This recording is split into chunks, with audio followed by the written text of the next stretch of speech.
Hi everyone, what I have here is a Kona Process 134, and in the next little while I'm going to take a closer look at how it's built and then take it for a spin and see how it compares with my Kona Process 111 that I've been riding for a couple of years now. Why don't we start here? Stem is Kona branded, it's a 4mm stem, bars are 760, Kona branded as well, and moving along you also have the Kona grips. Now these are lock-on grips, which is great, even though I don't prefer the ones with two lock-ons. The end bar here is the cork style, which were lost, some of the first things to be lost. The bike came with Deore shifters, and you can see the front shifter here. Also it came with Deore brakes. This one was upgraded to an SLX, but they look very similar. You can see the release button for the dropper post, which is the KS, and on the other side same thing, you had Deore shifter and Deore brakes. Again, this was upgraded to an SLX brake. Moving down, you can see the FSA headset tapered head tube. By the way, this is the last generation that still had a nice logo. This is made of metal. All the new ones have it printed. Cost saving, I assume.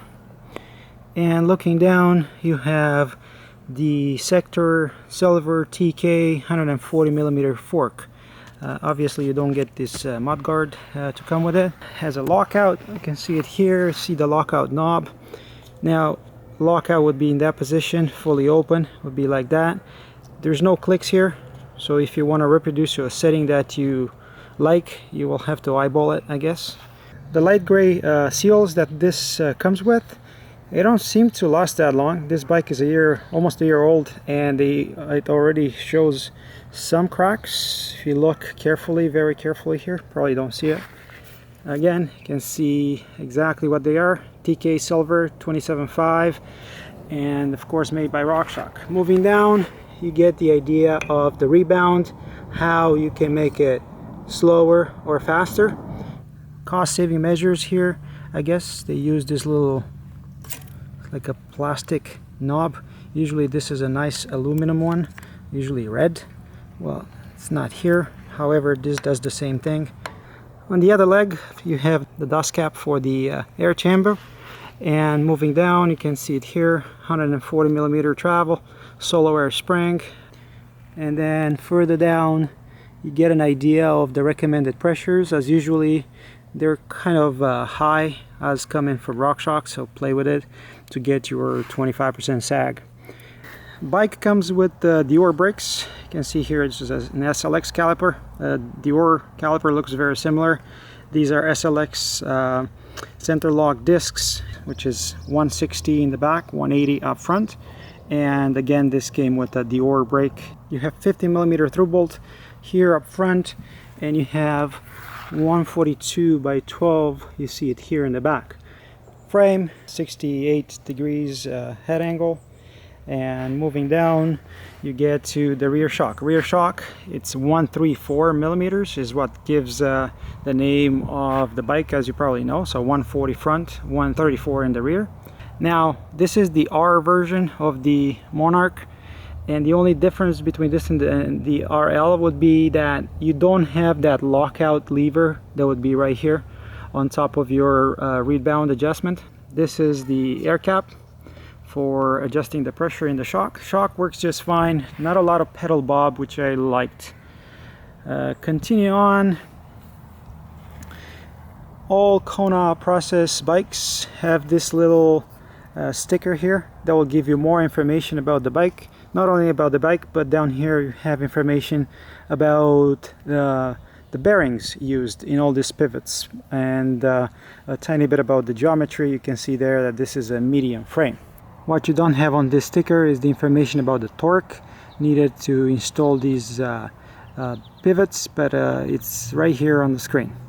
This one comes with KS Eten, I think it's R, dropper post. Only 100mm drop, which it's okay. I would have loved the 125, and a saddle, which is a WTB, nicely specially designed for this. Looks pretty nice.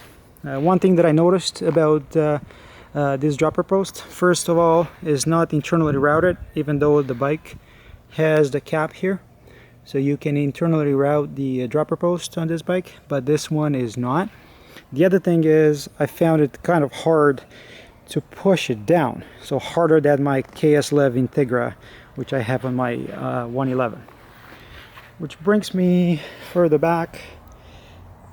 This bridge is carbon. All process bikes have this made of carbon.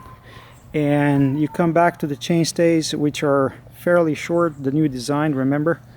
These are WTB ST I-23 rims. 650B, you can see them here. Tubeless ready, they work very nice.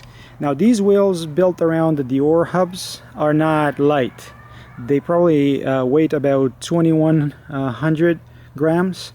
And you have I-23 means 23 millimeter ID or internal dimension of the rim. Bike comes with Maxxis tires, Ardent 27.5 225. For 2016 they moved to the I-29 WTB rims, which give you the 29 millimeter internal dimension of the rim, more in line with the current trends. Another thing that I didn't mention is you can see here internally routed, that's the rear shifter. Down here is the exit for your front shifter. And of course the entry points are, one is here on the other side. You also have these management points for your dropper post in case you don't route it internally. Drivetrain is Deore drivetrain. You can see it here, 2438, so 2x10. They use Deore shifters, and what you see here is a SRAM X5 shifter. Now this is bottom pull, and they went through a lot of trouble to make this happen, with some holes in here on the rear triangle.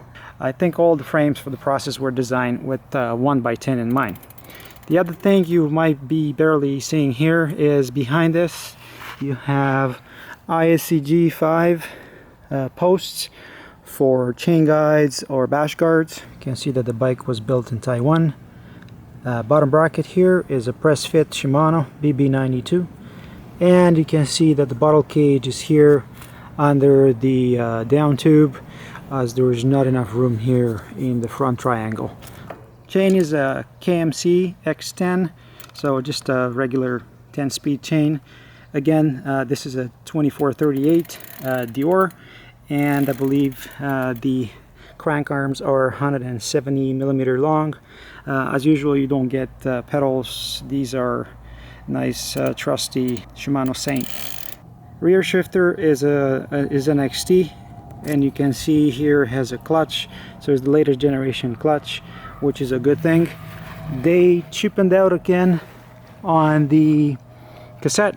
This is an HG50, which is a Deore equivalent cassette. I don't know if you can see it here. It's an 1136, works just fine. It's just pretty heavy. Bike weight's a bit over 32 pounds in the current configuration. It was close to 33 pounds with the original Ardents and internal tubes. Let me take it to the local trails and I will continue my review over there.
with all those details put aside, how's the ride? Man, it's fun. I like the suspension. I could feel the extra squish compared to my 111. That fork works just fine. It took me a bit to play with the rebound, but I like it right now. The dropper post works well. I got used to the 100mm drop.